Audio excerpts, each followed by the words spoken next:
원유로 넘어가면 될 것 같습니다. 원유는 뭐 더 얘기할 게 있나요? 저도 너무 지칩니다. 그러니까 중국 원유 렛츠고 하는데 원유가 뭐 기본적으로 진짜 더 얘기할 게 없어. 아니 뭐 좀 변동성이 아예 하방으로든 상방으로든 있어 줘야 저도 결정을 내릴 텐데 그죠? 그러니까 제가 말한 어떤 라인이 있잖아요. 거길 깨고 아예 내려가든가. 그러니까 제가 앞으로 보는 매크로에서 지금 현재 가장 중요하게 보는 게 원유거든요. 장기 금리가 중요하지만 그런 걸 다 결국에 컨트롤할 수 있는 게 원유란 말이에요. 그리고 현재 상황에서 그냥 모든 매크로에서 제일 중요합니다, 원유가. 그러니까 정말 누가 이렇게 계속 누르나 싶을 정도로 원유의 변동성이 너무 낮아요. 무슨 말이냐면 누군가 원유의 빅스를 계속 세라는 것처럼 변동성을 세라는 것처럼 오르려 그러면 어느 라인에서 계속 뭐 이러고 빠지려 그래도 제가 여기는 여기까지 만약에 하락한다면 이건 내 매크로의 전망을 좀 재고를 해봐야 되는 라인인데 거기까지는 절대 안 가고 다시 또 반등하고 이렇게 그 좁은 범위에서 수렴을 하고 있거든요. 근데 이제 뭐 기술적인 용어로 말하자면 아주 큰 거대 웨지 패턴의 이제 끝에 거의 다다라 갑니다. 그러니까 웨지 패턴의 끝에 다다라 간다라는 건 위든 아래든 이제 방향이 결정이 된다라는 얘기고 그게 늦어도 25년 뭐 1분기 안에는 결정되지 않을까 싶은데 다만 이거는 아셨으면 좋겠어요. 저희는 원유에 대해서 그 팬데믹 그때 마이너스 갔을 때부터 사실 계속해서 굉장히 불리시고 굉장히 크게 이제 원유에 대해서 그러니까 저희가 자문사가 되기 전부터 저는 뭐 글도 쓰고 여러 활동을 했기 때문에 불리시 했는데 그러다가 이제 120불을 갔다가 이렇게 지금 내려온 거잖아요, 가격이. 네. 근데 저희가 120불 때에는 전혀 투자를 안 하고 있었고 이제 투자를 하기 시작한 건 80불 전후 그러니까 70불 후반 뭐 80불 초반부터 조금씩 투자를 했다가 좀 올라오면 좀 이익을 내기도 하고 떨어지면 뭐 그대로 오를 거라고 생각하니까 뭐 더 사기도 하고 뭐 왔다 갔다 하면서 이익이 낮기도 하고 뭐 손실이 낮기도 하고 계속 그랬어요. 그러니까 뭐 그냥 원유 포지션이 어떤 수익에 어떤 도움을 줬냐고 하면 중립인 것 같아요. 근데 많은 분들이 좀 헷갈려 하시는 게 있더라고요. 그래서 이거는 제가 프루팅에도 과거에 그냥 잠깐 남겼던 건데 이거는 하나 알려드리는 게 좋겠다 싶어서 제가 그 개념에 대해서 하나 알려드릴게요. 일단 원유 가격이 지금 고점 대비 굉장히 빠졌고 라고 이렇게 생각을 하시는 분들이 많이 계세요. 그래서 이게 실제로 명목 원유 가격, 명목 그냥 WTI 서부 텍사스산 원유 가격이라고 보시면 돼요. 명목 가격으로 보면 실제로 이게 지금 21년 4월 언저리일 거예요, 그죠? 그러니까 현재 가격이 21년 4월부터 지금 뭐 지금까지로 치면 거의 한 3년하고 절반, 3년하고 반이 더 됐잖아요. 21, 22, 23? 뭐 4년이 다 돼가잖아요. 4년이 다 돼가는 시점인데 지금하고 가격이 똑같다라고들 많이 생각을 하실 거예요. 원유 가격이라고 하는 거는 선물에서 결정이 되는 거기 때문에 컨텐고와 백어데이션의 차이를 모르시는 거예요. 그러니까 제가 다시 말씀드리면 팬데믹 이후로는 팬데믹 이전까지는 2008년 이후부터 2020년 디플레이셔너리한 매크로 상황이었잖아요. 계속. 그러다 보니까 원유 가격이 늘 컨텐고였어요. 그러니까 근월물보다 원유 선물 가격이 가까운 월물보다 먼 월물이 더 비쌌습니다. 그거는 사실은 매수자한테 굉장히 손해인 거예요. 왜냐면 그만큼 롤오버가 될 때마다 더 비싼 가격으로 새로 진입을 해야 되기 때문에 매도자한테는 유리한 거죠. 근데 반대로 그럼 그거를 그냥 보실 수 있는 게 있어요. USO 있잖아요. 많은 분들이 알고 있는 원유 ETF. 같은 기간으로 USO로 한번 보여드릴게요. 이게 이제 USO ETF고 여기가 21년 4월 제가 아까 보여드렸던 그 시점부터 현재까지입니다. 그러면 지금 여기서 여기까지 지금 현재까지 21년 4월부터 현재까지 그러니까 많은 분들은 뭐 120불에서 지금 막 이렇게 하니까 엄청 빠진 걸 거야 라고 생각을 하지만 실제로 뭘 아셔야 되냐면 무엇이 인플레이션의 특히 또 장기화를 나타내주고 있는 거냐면 지금 선물 커브가 계속해서 백어데이션이라 매수한 투자자들한테 굉장히 유리한 환경이에요. 그러니까 명목 가격으로 봤을 때는 21년 4월에 투자했으면 현재까지 아무 수익이 안 난 것처럼 보이지만 왜냐면 ETF라는 거는 모든 그 롤오버 비용이나 이게 다 들어가는 거기 때문에 실질 투자자한테 오히려 굉장히 이득이 되는 명목 가격은 그대로여도 여기서부터 여기까지면 지금 못해도 한 50% 정도는 난 가격, 그러니까 실제 수익률이라는 얘기예요. 자, 120불이 여기입니다. 미국의 대형 정유주가 최근 들어서 조금 빠지긴 했으나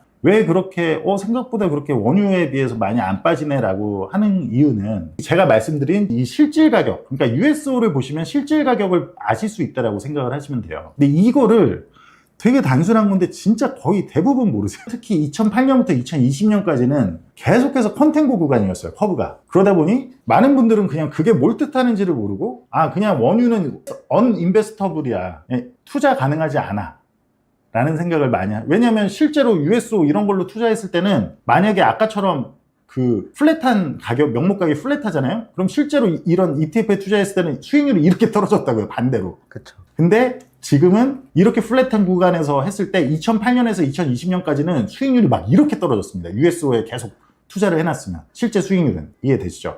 팬데믹 이후로는 이렇게 간다라는 거예요. 이거는 사실 되게 심플한 건데 이런 구조가 계속 유지된다라는 건 사실은 매우 원유는 굉장히 핵심 매크로 자산이기 때문에 꽤 인플레이션의 장기 사이클에 진입했다라는 걸 보여주는 겁니다. 쉽게 말하면. 다만 제가 보는 어떤 레벨이 있어요. 그 레벨이 깨지거나 한다면 정말로 여기서 그렇게 간다면 그 정도의 사이클, 그러면서 다시 커브도 막 컨텐고로 막 이렇게 완전히 크게 돌아가고 한다라면 그럴 수 있지만 그게 전혀 안 오고 저도 좀 어느 쪽이라도 방향이 잡혔으면 좋겠어요. 그러면 제가 말씀을 드릴 텐데 계속해서 아무튼 여기 보시면 나오잖아요. 지금 계속해서 실질로 계속 그냥 왔다 갔다 하는 거예요. 그래서 그냥 여기서 어떻게 보면 그냥 스윙으로 트레이딩하면 제일 좋은 장이 계속해서 이어지고 있는 거죠.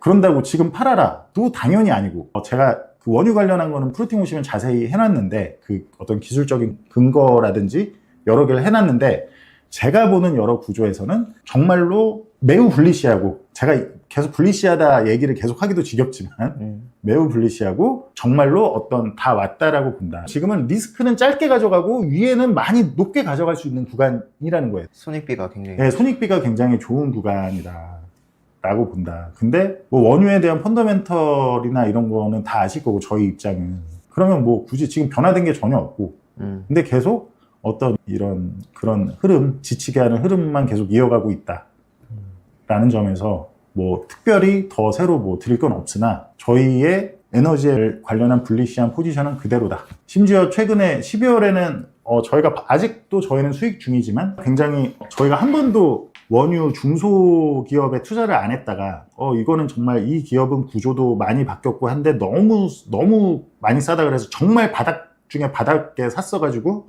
아는 분들은 또 아실 거예요. 제가 또 이렇게 프루팅에도 얘기를 하고 했었어가지고 바닥 중에 바닥에 사서 한 아주 짧은 기간에 한 20% 넘게 이렇게 25%였나요? 이렇게 났다가 최근에 이제 이 텍스로스 기간이라고 그러죠. 그러니까 워낙 올해 저희는 진입을 워낙 바닥에 샀지만 이 텍스로스 기간이 되니까 이제 위에서 물렸던 분들이 일단은 팔았을 거 아니에요. 그것 때문에 그런지 아무튼 제가 봤을 때 그것 때문인데 거의 그게 한 5%, 6% 수익으로 돌아왔더라고요. 그러니까 그 정도로 짧게 이렇게 한 게 있지만 전혀 제가 말씀드리고 싶은 거는 그 레벨이 오기 전, 지금 저러는 상황에서는 전혀 뷰가 바뀔 이유도 없고 굉장히 불리시한 거는 똑같다. 포지션도 똑같고 그 정도로 그냥 이해를 하시면 될 것 같습니다. 그리고 제발 저는 그 한국에서 이제 많은 분들이 파생을 모르니까 저런 어떤 실질 가격, 명목 가격 이거에 대한 그게 많이 없으신 것 같은데 그러니까 그 부분에 대한 차이를 아셔야 좀 더 최소한 이제 매크로적으로 좀 더 생각하실 수 있는 틀이 있을 것 같다. 질문에 보니까 네, 당연히 원유는 백오데이션이 매수자에 유리하고요. 그래서 제가 말씀드리는 건 팬데믹 이후로 백오데이션이 계속 지속되고 있다는 거는 어쨌든 과거 10몇 년간은 계속 컨텐고였기 때문에 명목 가격보다 실제 투자한 사람들한테 매우 불리한 구간이 계속 이어졌는데 팬데믹 이후로는 가격보다 실제 투자한 사람한테 원유에 투자한 사람한테 훨씬 유리한 구조로 이뤄가고 있다. 자꾸 명목 가격을 보고 원유에 대해서 얘기를 하지 마셔라. 그러니까 명목 가격으로 얘기할 게 아니라는 거예요. 제가 말씀드리고 싶은 거는. 그러니까 그 구조를 아시고 그리고 이게 이어지고 있고 이 정도의 커브가 그 백오데이션 커브가 계속 유지된다라는 건 사실은 그 자체가 원유는 굉장히 핵심 매크로 자산이고 글로벌 매크로는 여전히 인플레이셔너리한 사이클에 지난 수십 년과 다르게 인플레이셔너리한 사이클에 우리가 이미 진입해 있다는 걸 보여주는 아주 쉬운 증거이자 방증이다라는 걸 하나 말씀드릴게요. 그리고 21년 다들 아시죠? 엄청 포모장 왔던 지금보다도 더 포모 같은 그런 장이 왔었잖아요. 전 종목 다 오르는. 네.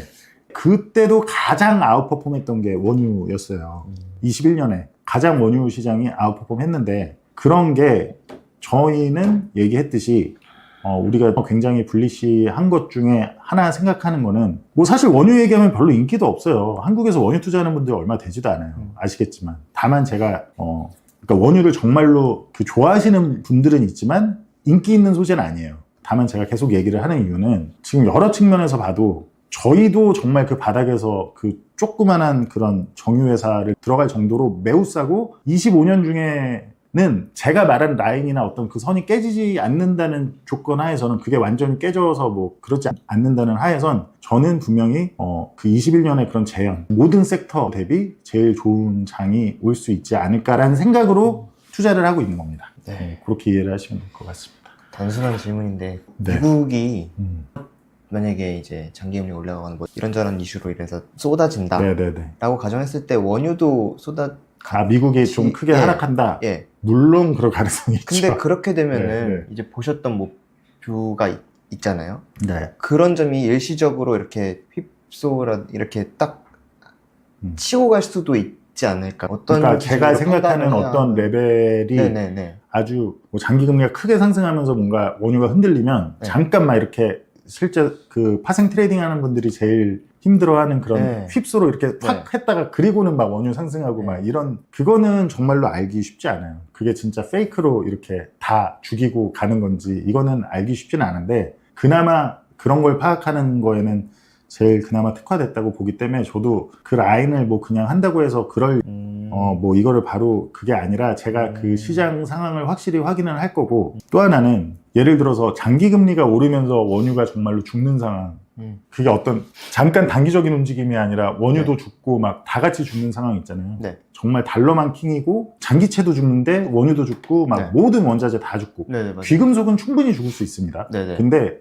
모든 원자재가 다 죽는 거예요. 보통 원유가 상승하기 때문에 장기금리가 상승하는 건데 네. 그게 아니고 그냥 어떤 다른 외부 요인으로 장기금리가 크게 상승하면서 그게 디플레이셔너리한 압력으로 작용하면서 원유까지 그냥 죽이는 그런 상황이 어떤 단기적인 어떤 움직임이 아니라 막 간다면 네. 그거는 저의 매크로 전망 중에 원유는 틀렸다고 보는 게 맞죠. 근데 제가 계속 하는 말은 왜 그런 어떤 레벨을 얘기를 하냐면 그만큼 지금은 손익비가 굉장히 좋은 구간이라는 거예요.